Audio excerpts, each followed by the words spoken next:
Hello. Excuse me, and good afternoon, everyone.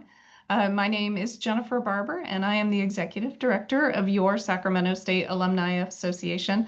Apologies for the slight delay in getting going. We have one of our speakers having technical issues with their camera. So Sara Vogler, you may hear her but not see her as we go through the questions. So our apologies, but please know she's here and able to answer questions that you put in the Q&A. I will be acting as your moderator today, so thank you so much for joining us for this Career Buzz Government Edition event focused on careers in government, specifically not elected positions. So I'm honored to be here with a wonderful group of 3 Sacramento State alumni and can't wait for you to hear about their experiences and success stories.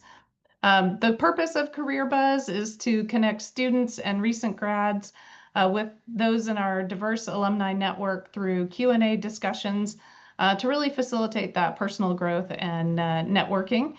Today's event takes advantage of our strong alumni network. We'll hear from these 3 successful alumni who have made a significant impact in our community and are volunteering today as part of the larger university goal to keep alumni engaged with each other and students to grow in their career path.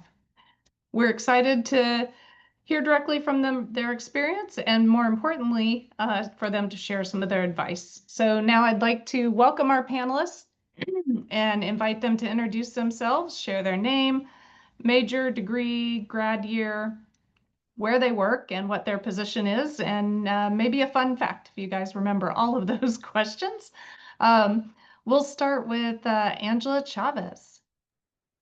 Hello. Thank you for having me. Excited to be here. I love talking about what I do and just my experience. My career path was quite interesting, to say the least. I started as a journalism major, graduating in 2008. I now am the Communications and Public Affairs Director at Courage California and Courage California Institute. So we have a C3, a C4, and state and super PACs.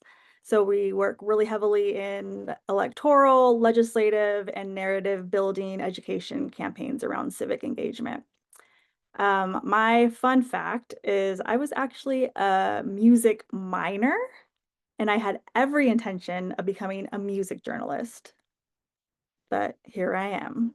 You know, there are pivots in careers all the time, so who knows? Maybe that is still on your horizon. It's still a thing. It's still a thing. Absolutely.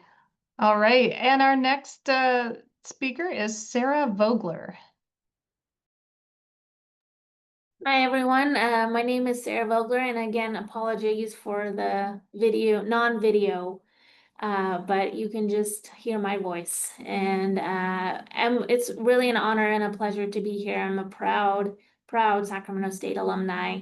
I graduated in 2011. My major was Government International Relations, and now I work at the United States Department of Health and Human Services, the Administration for Community Living. And a fun fact is that I'm an athlete and I do CrossFit and dragon boating. Okay, you're going to have to tell me what dragon boating is. That's not a term I'm familiar with. Sure. So dragon boating is basically paddling on the water, and it's a type of boat, and there's 2 per seat, and it's an old Chinese ancient sport that has now picked up and become really, really popular. Very cool. Well, I've already learned something. Thank you. And our final speaker today, Norman Woods. Good afternoon, everyone. My name is Norman Woods. I graduated from Sac State in 2015. Unlike some of many of you, I didn't go to college right away, jumped right into my career as a wastewater treatment plant operator. Figuring that out as an operator, I said, what could I go to school for? What has enough of a broad enough net that I'd want to be part of? Government is something I've always been interested in. I thought I was going to be an English teacher, but figuring out being a teacher is not something I had the patience for or economically wanted to endure that path either.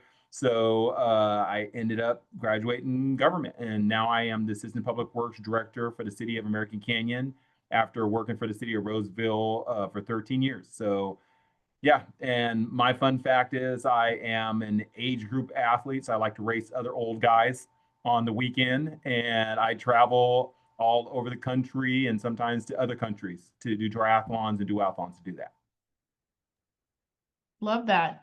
Age group athlete, another new term for me. Fantastic. All right. So everyone, we're going to spend the next 30 to 40 minutes hearing firsthand from these alumni about their career journey, successes, the ways they innovate in their work, and giving you advice on how to make the most of your experiences, both in college and after graduation. We won't be taking questions directly for our panelists during the initial discussion, but we do plan to use the last 10 minutes to cover as many questions as possible that you all post in the Q&A feature. You'll find that along the toolbar at the bottom of your Zoom window. For me, it's to the far right of that toolbar. So be sure to post your questions there. All right, we had a little fun fact, but let's start with an icebreaker. It's always fun to hear what everyone's first job was and what were some of the life lessons that you took away from that job.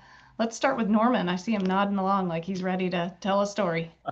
Well, my first job, I needed to get my driver's license. So I signed up for an amazing job at Jack in the Box, where I worked for 3 months, just long enough to get enough money to pay for my driving lessons, and got out of there. But it did teach me to schedule. It did teach me to collaborate and work with other people. And it also taught me that I didn't like to eat Jack in the Box all the time because of the amount of weight that you can gain from eating churros in the freezer. So it was a good experience overall when you look back on it, but the first job was Jack in a Box.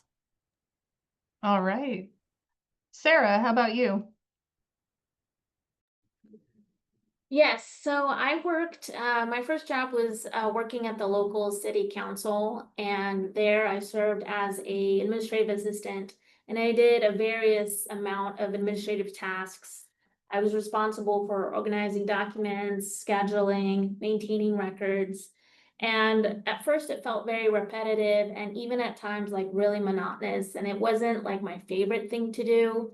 However, through that experience, I learned a lot about structure and consistency. And it really kind of built that rapport that in order even to do small tasks and small tasks that are monotonous, they build discipline. So I really took that to heart, and it was a really enjoyable job throughout the experience. I think I was there for about a year, and I had really a pleasure throughout the experience to really like it. That's great. And I love that you point out even through monotonous routine tasks, you can take away something that's still with you throughout your career. Angela, how about you? Yeah, so I worked at a pizza place when I was 15. That was my first job. And I will say I have a couple life lessons. One is HR protects the company. When you're young, you're 15, you're working at a fast food place, you'll learn a lot really quickly. And that was one of the things I learned, is that HR protects the company, which I can attest to for the rest of my career. And the other one is that you can bake just about anything in pizza dough. When we're slow, we got really creative. And I also learned about the power of relationship building, because in our little complex, we had other fast food areas. And yes, we got tired of eating pizza all the time. So it was great to build relationships with other folks, other workers in the different food areas near us, because we would always swap, and that was the best ever. I will also add one that I really found important was when I was an intern. So I was like Sac State, I was also interning, and I interned at a local TV news station. And while there, my first internship there, it was really basic. They had a kind of a program just laid out that was like cookie cutter program of what the internship looked like with this news station. However, there was more I wanted to learn, and I didn't feel I got everything out of it that I wanted to get out of it. So I actually went to the director at the news station and told him I wanted to extend my internship if possible, and I wanted to specifically shadow the producers. And they let me do that. So I was able to shadow the producers, and I actually got to edit video, raw video, package real stories, which is something none of the other interns had an opportunity to do. And that was only because I asked. And it was that work that actually helped me land my first job right out of college. I think that's a great life lesson for everyone. Sometimes it can be so scary to ask questions, especially when it's something that feels self-serving, like I want this or I need this. But asking questions is a great way to move forward. It's also a great way to be successful in the projects that you're working on, because then you have confirmation that you're going in the right direction. All right. Well, since we're here today giving insights to students and recent grads, let's talk about what kind of advice has helped you along the way. So maybe each of you could share what was the best advice that anyone ever gave you. Angela, you want to go first? Sure, I got a good couple of nuggets. I will say the first is to ask for the moon and the stars when you have a job offer. If they're offering you a job, they want you. You're the one that's on the top of the list. They've already had their discussions. They've already figured out pay. They're trying to get you on board. Last thing they want to do is revisit their stack of resumes and start the process all over again. And they have a budget that they're willing to work in. So always ask for the moon and the stars and see where you land. Don't just stay with whatever they offer you first. And I know this as both someone who has applied for jobs and someone who has hired. I always have my little window of where I'm willing to wiggle in, because if I want a person, I want a person. The other thing, kind of in a similar note, is to get everything in writing all the time, whether it's good or bad. And my favorite piece of advice from one of my mentors early on in my career was to get a dog. Because knowing in the campaign world where I was headed, it's really easy to stay in the office all hours, and having a dog gets you home at a reasonable time and gets you out, and it's just nice company to go home to. So it really helped my work-life balance, especially in the beginning. And that's great to consider. I mean, I never would have thought of a pet as a way to make sure I focus a little more on work-life balance, but it does accomplish that. They have needs and you have to attend to them. All right. Norman, how about you? Best advice anyone ever has given you? There's actually two, and what's funny, because this is a Sac State panel, is there was an older professor there as I was going through the government, and I'm trying to remember his name. I think it's Professor Dillon, older gentleman who was there, who would always talk about he couldn't believe that our younger generation would have phones strapped to our hips and that we'd always be accessible to everybody, which made sense. But he said something that has stuck with me when I was there, and it was that people have to demonstrate that they can do what they need to do. And it was a constitutional class. We were studying legal law and things like that. And so I've always referenced that I have to demonstrate to people that I have the goods, or people demonstrated to me that they have the goods. So that was always to take in terms of competence. I always took it like that. I want to show the competence of what that I can do. So that demonstration aspect is very important, that I pass on to my boys as well. Hey, demonstrate to that teacher that you can do the assignment, or your boss that you can take on the extra additional responsibility. And the biggest piece of career advice I got is in the current role now. So working for the city of Roseville for so long, I had a lot of relationships. My last lunch there before I left to come to the city of American Canyon was with the city manager, Dom Casey. And he had said to me, he said, Norman, the role you're going to now, and as a director, leaving as a chief plant operator, everyone's going to know who you are. And even though you may be having a bad day, make sure you say hi to everybody. Make sure you acknowledge everybody, because they're going to remember how you made them feel if you forget. Even if you're not paying attention and you walk by somebody, they're going to take that the wrong way and you didn't even mean anything by it. He said, so know that everyone knows who you are now, and to acknowledge everybody and to be aware of that you're not low on the food chain, you're high, you're a director. When you walk into a room, people know who you are. And if you just walk by somebody and inadvertently miss them, that you could be impacted in the wrong way. And that's something I pay attention to. So now whenever I'm around, I always try and make sure I'm looking around and scanning to make sure that I'm not missing anybody and making them feel a certain kind of way. So those pieces of advice have been really good to me. And good things for us to be aware of just as being good humans in the world. So thank you for sharing that. Sarah, how about you? Best advice you've received? Yeah, I really love this question and thank you for that. And also I will look to my panelists as far as giving two pieces of advice. And along the way, I've received one advice that I continue to look to and let for it to guide me. And that's, if you can't get through the door, go through the window. And if you can't get through the window, go through the ceiling. And that to me is basically, there's always a way. There's always a way. You just have to find it. And sometimes it may not be an obvious choice, but it's a way to get through. And then secondly, for me, it's not what people say, but it's what they do that makes the difference. And you know, we sometimes hear in the government or in politics is that talk is cheap, but the actions ring true. So for me, that's just a way to navigate through challenges and to advocate for others, and also just to stay grounded in my purpose. And I hope that helps people to move forward and encourage people to keep adapting.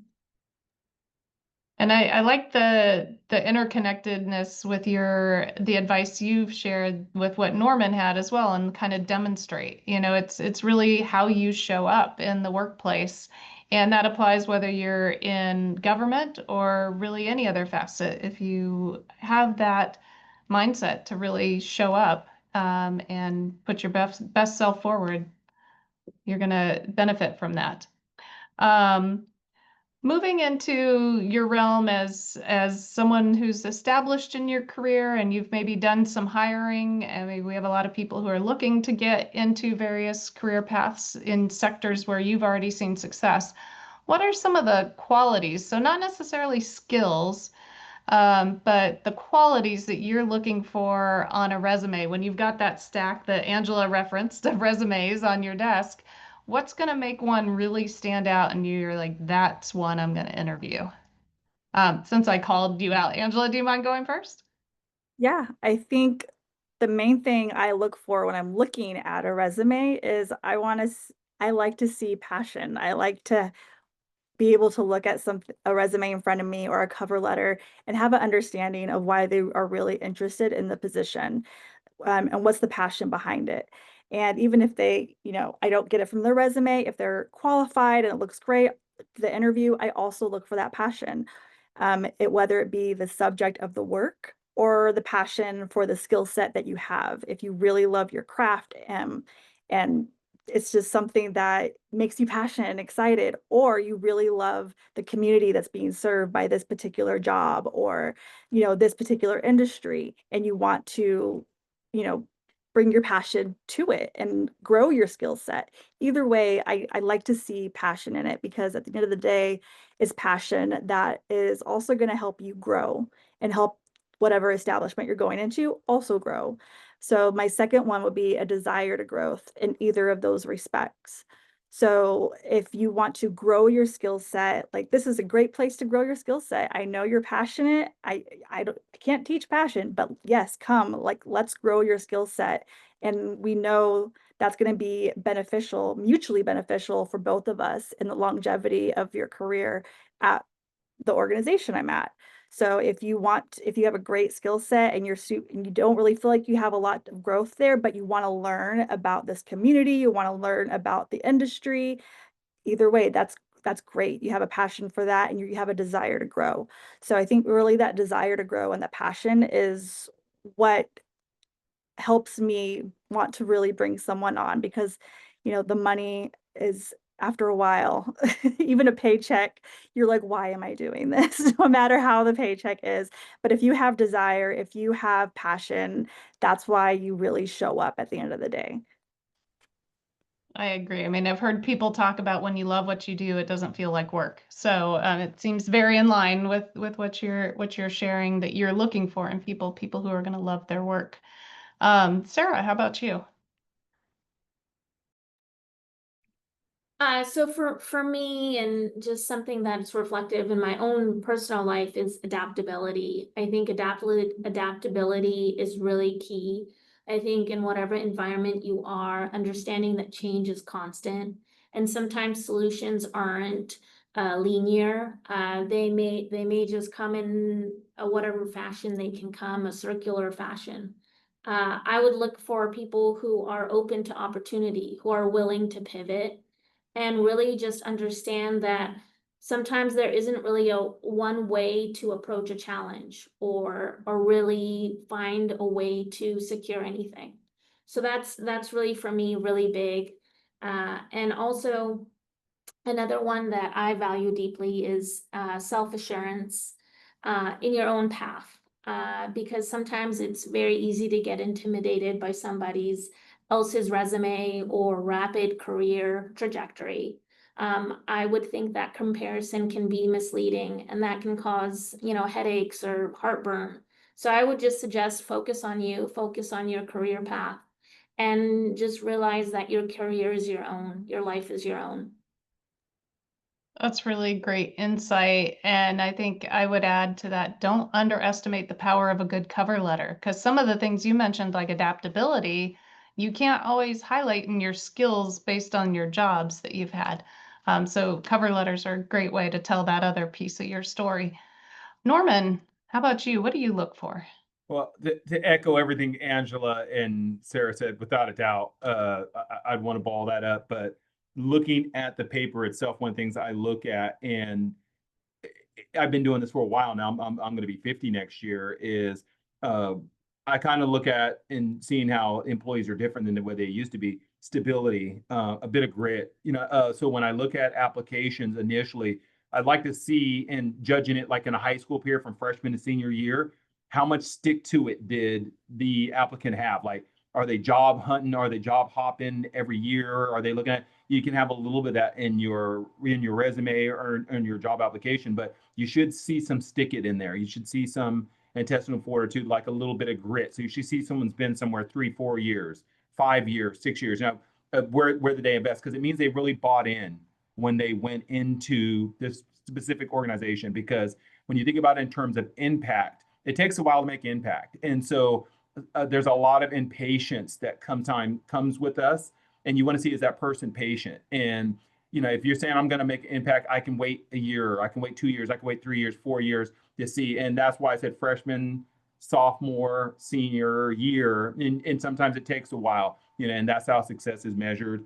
And I put mobility. Every once in a while, you see people hopping around, because I believe success has a mobility component. Every once in a while, you do have to leave to go somewhere to get that opportunity, whether it be a state job where someone hasn't left and you're sitting behind someone who's the same age as you and you're hoping for a retirement, so you're sitting there with your fingers crossed, or it's just like someone doesn't believe in you the way you believe in yourself, which echoes what Sarah and Angela are saying. So you need to call the name on the back of your jersey and say, hey, I think that I can accept more responsibility and I have a larger vision of myself. And the last thing, which kind of goes to the cover letter, what you're saying, is just the vision for yourself and that vision statement. Like, how do you see what you're contributing to an organization, and have you assigned a value to that? I love people who have assigned a value to who they are, and therefore no one can tell you who you are. You know what I mean? Like, when you know who you are, you also know who you are not, and it's a real strong thing. So I love people who know who they are and they tell me who they are, and because then you can count on it. So those are kind of the things I'm looking for initially when I'm just reading the words and seeing what story's being told. Thank you for those insights. Very, very true, and good, things to keep in mind, that, no job has to be permanent, but it does say a lot, to have a bit of a track record in various places. So thinking about that, we have the three of you represent city government, state government, federal government. Let's talk a little bit about work styles in a government setting. It may be different from if you had become a teacher, Norman, or other work settings. So thinking about your work setting, the industry that you chose, how do you set goals for yourself, both day to day and long term, so you're seeing success and feeling fulfilled in the work that you do? And Norman, you're still unmuted, so I'm going to let you go first. I thought I had muted myself. Oh man. Thankfully no one knocked on my door. For me, I am an assistant public works director. So I have a public works director who works under city manager, who works under a city council who has strategic goals. So my map is pretty easy because those strategic goals come out and my job is to execute. And since I'm a number two, it's to make sure that my number one, who's my public works director, that I have her back at all times. So those are my goals. And form of style, I'm a collaborator, not micromanager. So I have an amazing group of managers who I call the Avengers. They make my job so much easier. So as long as I collaborate with them, I'm not over their shoulder. I give them runway and I support them. That's my job because they're the ones who produce the results. So I think understanding where you're at in the organization and what those deliverables are, and then as long as you do a good job and you accomplish those goals, everything takes care of itself. It's always done that in my career. So uh, I focus on people, and that's my style. I'm never the most technical brainiac. My city manager is probably one of the smartest people I've ever met. I can never do the job like him. So I have to collaborate more and smile more and read. And it's something fortunate I've been blessed that I like to do anyway. So I like to walk in a room. I like to keep things light, but I like to get the work done. But I just believe in people. So that's the style that I use. That's awesome. And you maybe not inadvertently, but you hit on something that I have found also in my career, that you always want to make that person above you, your boss, you always want to make them look good. You want to make sure they are, because that's going to mean more resources to your department, more resources to you, and more opportunities for you to grow. So even if you sometimes disagree with them, it's still in your best interest to make that person right above you look as good as you possibly can. Angela, how about you? Yeah, so I am fortunate in that I work remotely, but I'm also unfortunate because I work really heavily in like legislative and electoral work. So because of that, I really have no idea what my days are going to look like. My schedule and workload are usually dictated by the legislative schedule or political news cycle, which, as many should know, it's been crazy. I feel like these last few years. So it is hard to wake up with like a goal in mind when I wake up in the morning. However, like just really basic goals I have is just to make sure the work is getting done. A lot of what I do is people and project management. And with people management, it's managing both up and down, making sure that my ED is supported, has everything they need, they know what's going on with campaigns, make sure the folks that I'm managing have everything they need and feel supported and have a full understanding of where all the campaigns are at. And just making sure we're meeting deadlines overall day to day, because there's always going to be some deadlines, whether they're with vendors or we're working with a specific campaign that we owe things to. It's just always making sure that we're meeting our deadlines, both externally and internally. I would also say that I I try to schedule my calendar really strategically. So I'll try to dedicate like 2 days max to meetings. So all my meeting days are like Tuesdays and Thursdays. I have all of them there in a row. And I try to keep my other days clear because those clear days allow me to really digest meetings, notes, research, develop strategies, and kind of have that creative space to just think. So my big goal is always to have like aha moments, which is really hard to have if you're always being pulled in meetings, always having things to do and people to talk to. So I really try to schedule time for myself to have those aha moments, to really sit and think, to research, to be with myself, to do some writing. And because I work with issue-based and regional partners, my goal is also to make sure that my partners are comfortable and feel supported when they're working on campaigns. So if that also means making sure they have all the resources they need. And sometimes that includes training when they're trying to push their own like policy things, whether it's local or regional or statewide. So I have goals for partners, I have goals for myself to have those aha moments, and then goals of just keeping the management piece on track. Well, you are my new superhero as far as your scheduling goals, because I need to follow the Angela Chavez way. I have too many meetings all day, every day, so I never get that thinking time and that execution time. Right, you've inspired me. Sarah, how about you? Yes, I think that's a win, Angela, to have selected meeting days. So good on you, Angela, for doing that. For me, it's a bit of a mix of structure and also movement. So I really write out all of my goals and structure that through a list. And it's, pen and paper definitely helps me stay kind of grounded in that. So I try not to use like Excel or OneNote, because I want to see the goals for the week, for the day, like in front of me. So I prioritize them. I kind of track the progress, meeting by meeting, project by project. And at the end of the week, I reflect on what's worked. I also had done an accomplishment list also at the end of the week to really say what I had completed, what was successful, and what needed a little bit more work. And as far as movement, like I had said before and shared before, CrossFit and dragon boating are really part of my ritual. And if I don't get movement in the day, whether it's in the morning or at night, it really kind of drowns on my spirit.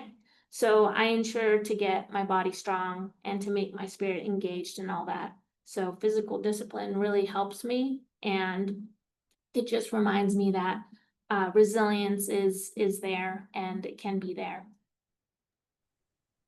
That's awesome. And you can't underestimate the power of moving. It really is important. And I also want to underscore your point about tracking your successes and your highlights, because one of the things in the working world is generally you have an annual evaluation every year. And frequently your manager or boss will ask you, what have you done this year?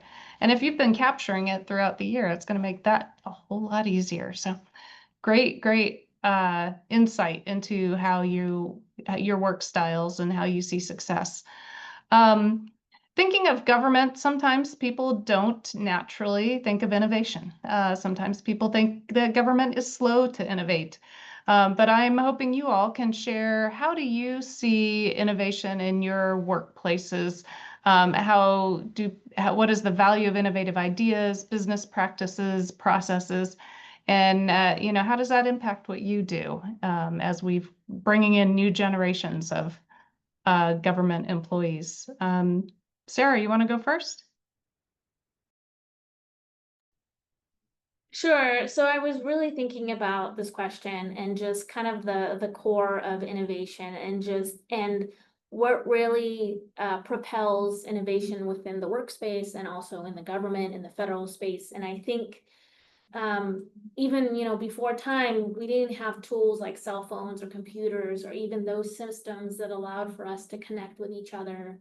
And I don't believe that innovation is like, the hot thing. It really is kind of the breath of the work that we do, because it really demands for us to be flexible and to be creative and to kind of reimagine a world that we want to live in. And for me, I always think about different things. I think about different projects, about what communities are not being connected. And I always want to build bridges between centers, between agencies. And I always want to think about who is not at the room, who is not sharing the mic. And I always want people to just think a little more outside of the box and not within the confines of their own minds. And that to me is important. And I kind of work on challenging those mindsets. So to me, that is innovation. And sometimes that's kind of how you have to push the envelope and work on that. And that to me is how you make a real difference in somebody's life or experience, or even the opportunity that you can give someone that, on the other hand, would not have it.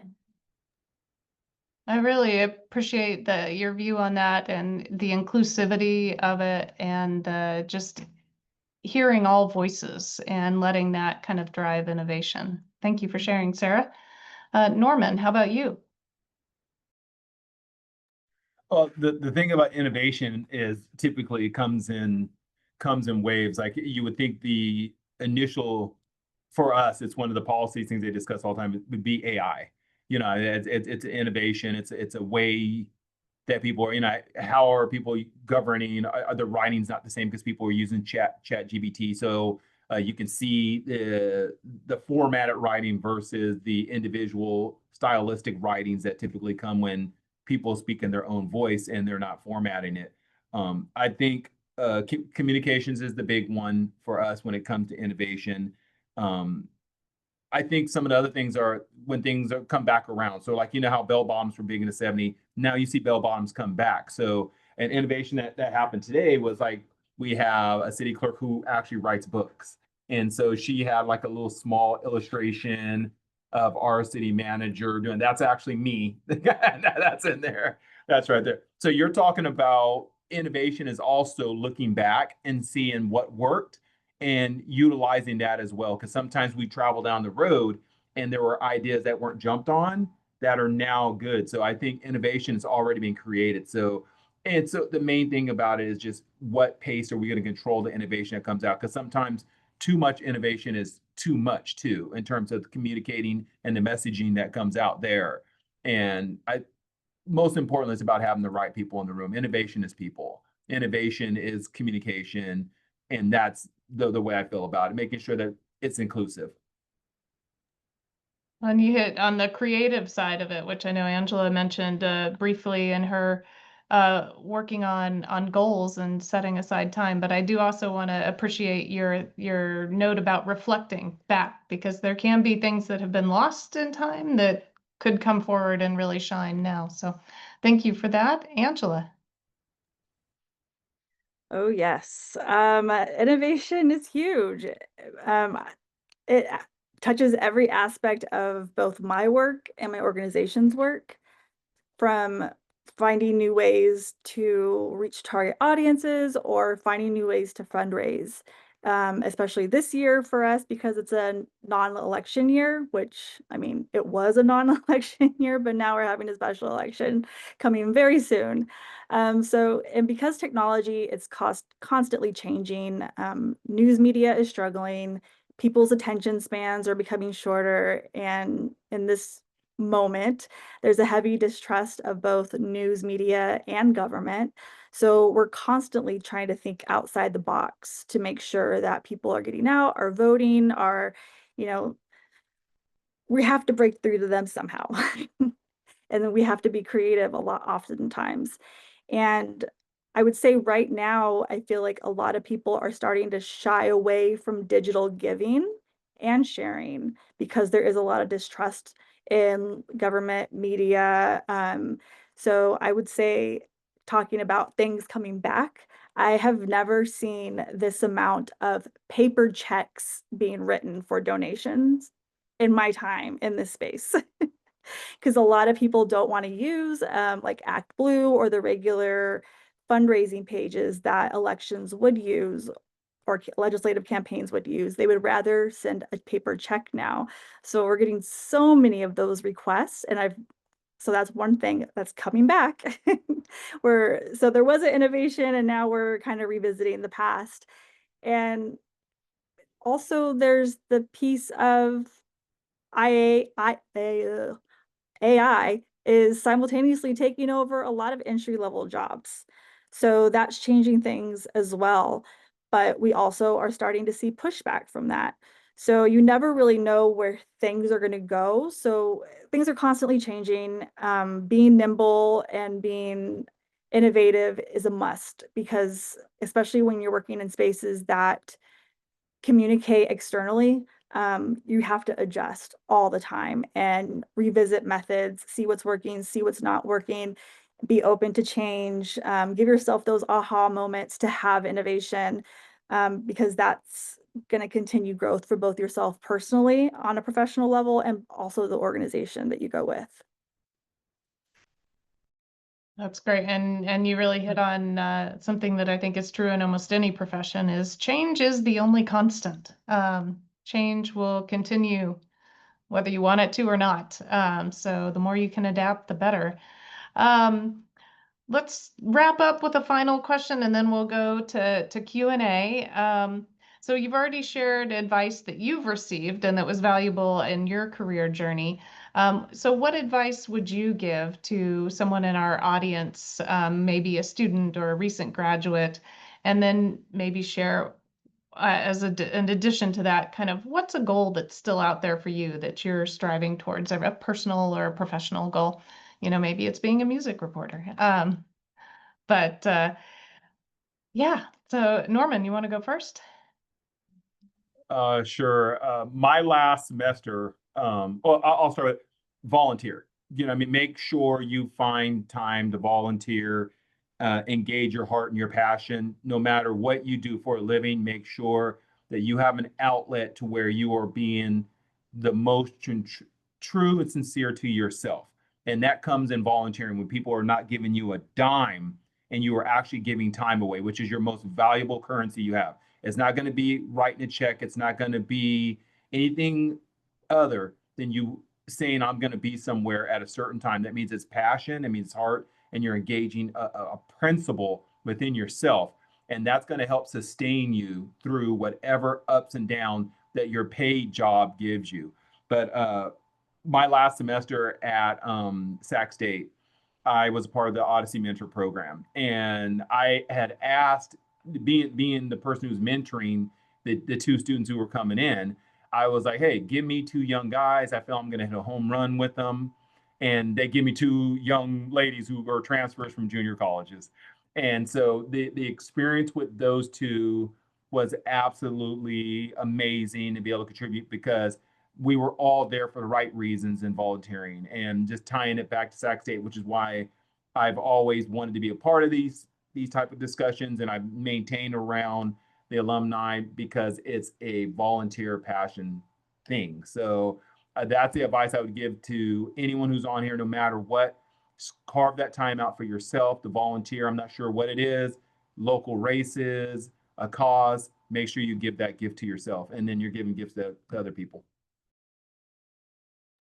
Thank you. Angela, advice and a goal. Yeah, so I would piggyback off of the volunteer piece, and also think about joining a club, a group, an activity, even if it's not aligned with your field of study or your desired field that you're going into. Because at the end of the day, it's really about building relationships and building your network, whether it's your network now that you need or a potential professional network in the future. One day, you all will be professionals in your field. And the saying, it's not what you know, but who you know, it's very, very real. And a lot of the folks that I went to college with, that were in my network when we were young, are now elected officials, are now, directors, are doctors, are lawyers. So whether it was, I used to play in Zozo sports, so that when I was younger, and that was one of the ways I built my network. And all these people I played with that were my teammates are now established in their careers and are people in my community that I can lean on, ask advice for, and we have people that we're mentoring. We can be, oh, you should go talk to this person. You should go talk to this person. So it's really great to start establishing your network, regardless of what your field is, what you plan on doing, just knowing people, especially when you're young and building up. It's great to have that network established. And with that, no matter where you are in your career, I would say also treat everyone as if one day they could be your boss, because there are going to be interns, there are going to be fellows that will one day run for office. And you might be where you were already. So that's very, very likely. So folks that I used to party with in college are now elected officials. So you really never know where people are going in life. So yes, definitely treat everybody as if they can be your boss one day. So I've known people who have treated interns and fellows not well, and that only ended up biting them in the butt later. So definitely be careful in how you treat people, regardless of where they are in their path. And I would say a personal thing I'd like to accomplish. I know this sounds very boring and adult, but I'm pretty good at knocking off bucket list items. So I only have really boring adult goals right now. I would really love a 401k match. That is real. That is not a boring goal. That allows you to eventually retire and enjoy life without the forced paid work. That's awesome. Sarah, can you bring us home with a piece of advice and what goals you're still pursuing? I think I can. I think for me, what's important is to always stay curious, to always keep learning, to always keep reading, and to never stop asking questions.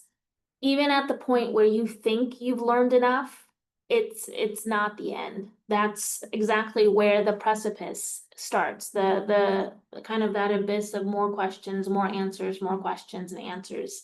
And I believe that that's really the way that we can heal and also just learn more and more and more. And I think that to me is a really beautiful thing. And I also believe that having fun in everything that you do, infusing joy in your work and life is very, very important, because I know people who make work their entire lives, and that's okay for them. But for me, I believe that there's work and then there's life. So try to do that. Infuse joy everywhere you go. And as far as professional or personal goals, I am working on a illustrated art book about a duck who's going on a great adventure. And so I want to continue working on it, and then hopefully this year, crossing my fingers now that it's all out there in the public, so to get it out there. So yes, my little Miss Ducky who's going on an adventure. Well, sometimes there's nothing like the pressure of publicly saying something to Right, push a exactly. project over the finish line. So Right, congrats. amazing. Yeah. All right, we have a few questions in the Q&A. This one's specifically for Angela. As someone who works in an electorate division, how did you get into that career path, and what types of positions would this person look for if they wanted to go that direction? I got into this position accidentally. I years ago, I was headhunted by a public affairs firm. They saw something in me and they brought me on board. And my first question was, what is public affairs? So so it was 100% accident. And from there, I just kind of found my strengths and worked on different projects. And that's kind of where I landed. And I actually really enjoy where I'm at right now. I would say if working in an electoral space is something you're interested in, it's quite easy to get involved and to start learning by volunteering for a campaign, helping with phone banking, helping with text banking. It can be just get out the vote type work, or it can be some like a candidate you're supporting, or right now Prop 50 is the big thing. If you're regardless of what side you're on, if you join and newsletters on either side, you're going to find out opportunities to kind of get involved, whether it be volunteering or joining the campaign in a more paid space, because they're going to need door knockers, they're going to need phone bankers. And if you do really want to learn the ins and outs of a campaign, I would definitely say volunteer with a campaign. I think that'd be the easiest way to go about it. And right now you're in luck, because not only do we have a special election coming up, but we also have the midterms right around the corner, and things are sure to get exciting soon. So they'll be looking out for you. Exciting is a word, and yes, very much so. All right, the next question is for Norman. How were you able to break into your new career later in life? As someone who has come back to my education as well, I'd like to know how to make that an advantage. Well, being a wastewater treatment plant operator, I started vocationally first because I was a teen dad. So being a teen dad, I needed to go to work, worked my way up city of Roseville, became chief plant operator, and then I acquired traditional education. Once I got the traditional education, it was a matter of assigning a value to that. And then I'd apply for opportunities I thought fit my skill set. And I just waited for the opportunity. The organization I was with, I didn't get the opportunity, maybe not fast enough, or they didn't see it. But I think I kind of felt like the rainbow was coming to an end there, and that I just saw myself in a larger vision. And I was curious to, was that the way I felt, or was it real or not? And when I got this opportunity here, and as I said earlier, success has a mobility component, I decided that this was worth the drive because I actually live and work 60 miles away from where I actually live. So I'm working for a different city. So when they offer me the opportunity to become assistant public works director, it was either going to be talk on my end, or it was going to be it was going to be for real. And it's the best experience I had. So I would say your opportunity may require some mobility. And so if your life is set up that way, you may have to do it. It's all a matter of how you feel and is it the right fit for you. For me, it was, I wanted to bet on myself after I got my education. And I think when you're a little bit longer in your career and some of these opportunities come around, you have to really look in your side, your soul, and say, is this the time?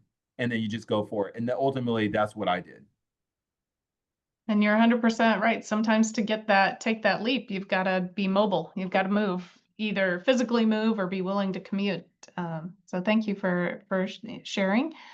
We have 3 questions that are all wrapped around applying for government jobs. So I'm just going to kind of hit the highlights of them and maybe let each of you speak.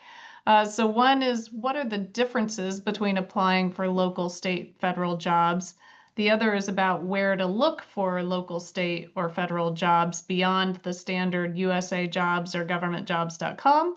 And the other one is any advice you have for people applying for their very first government job, so they have minimal experience. So all the job hunting questions. Sarah, I saw you on mute. I'm gonna let you go first. Yeah, thank you.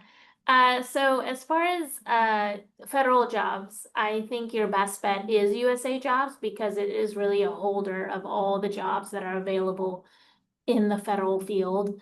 And now they had put out an announcement that to limit your resume to 2 pages. So that can really, really put you to describe your positions, but also within that 2-page limit. So I think for some people that is good because I've seen resumes that go on for days. So it really is something to keep yourself concise and direct with your experience. And as far as a kind of a pass through into the federal government, I was lucky enough to apply to a program called the Workforce Recruitment Program within Sacramento State for students with disabilities. And I had applied for it twice, and because the first time I was not, I didn't get in, but the second time I did. So for me, that was like that. It was just the lucky star for me to get my way into the federal government. So I think my advice in that direction is to find fellowships or kind of unique opportunities that can get you into a door that really highlights your experience or unique abilities that can give you that pass-through way into the federal government. Thank you. Angela or Norman, you want to? Oh, Angela, I think you're being called out by Norman. Okay. So I have worked for the state in a couple of different capacities. One, I went the whole traditional route. You know, you take the exams, you look on the cal.gov, or was it caljobs.gov? I forget.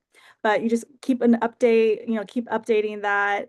narrow your search, make sure you're getting alerts sent to your email, and also take the tests, take more tests than you think you're qualified to take, because one might say like Tech 1, Tech 2, but you actually could really fit into that if you've know how to make a PDF. So give it a shot. So just keep an eye out for Cal jobs. And then the other way I was brought into the 2020 census, and that was through an appointments from the governor. So you can also work for the state through appointments, working for different state agencies.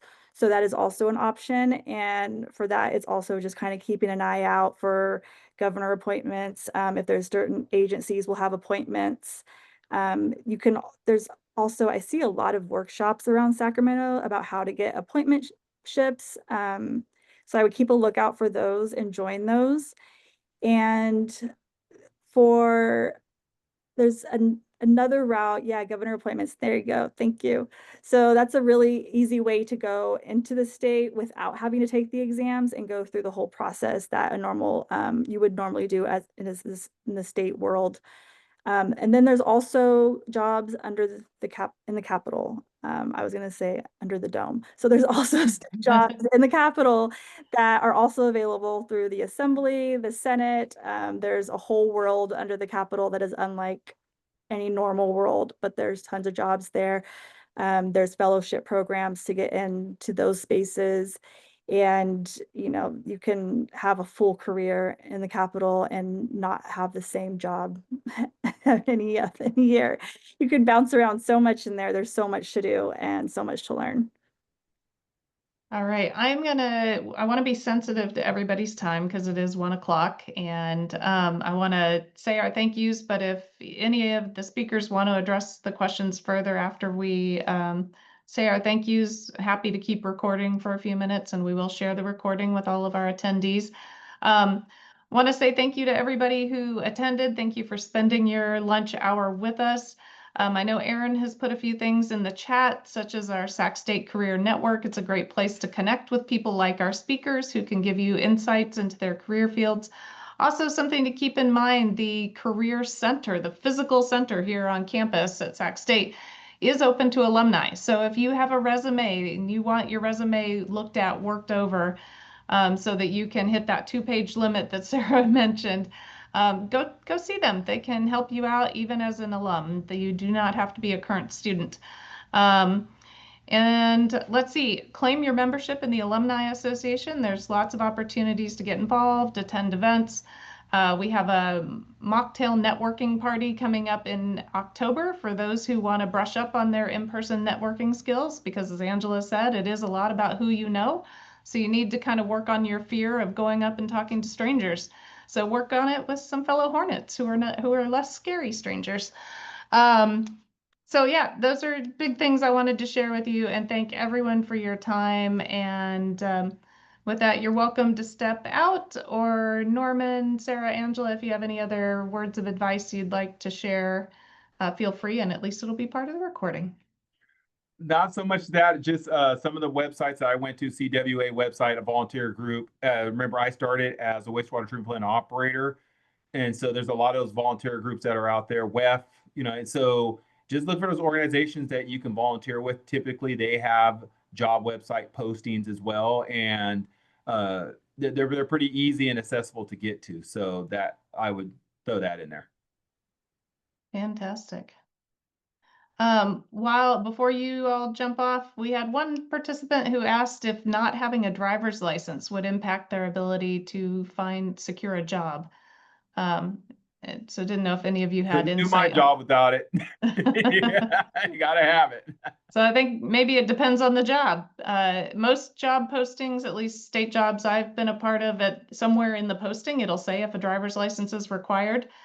It will impact your ability to get those jobs. But if it's just purely for transportation to and from the workplace, you can probably work around that. Yeah, I would say it depends on the role, because even though I work from home and usually the furthest I go is to the Capitol, there are times when I'll have to go to a partner organization, and I'm glad I have a car and a driver's license. Yes. All right. Well, thank you all so much. I really loved spending time with you today. I know most of you are mentors in the Sac State Career Network platform. So everyone else who's on the call, you can find them there, ask them more questions. It's really a great way to connect. Have a great afternoon. All right. Thank you so Stinkers much. up. Have a wonderful day.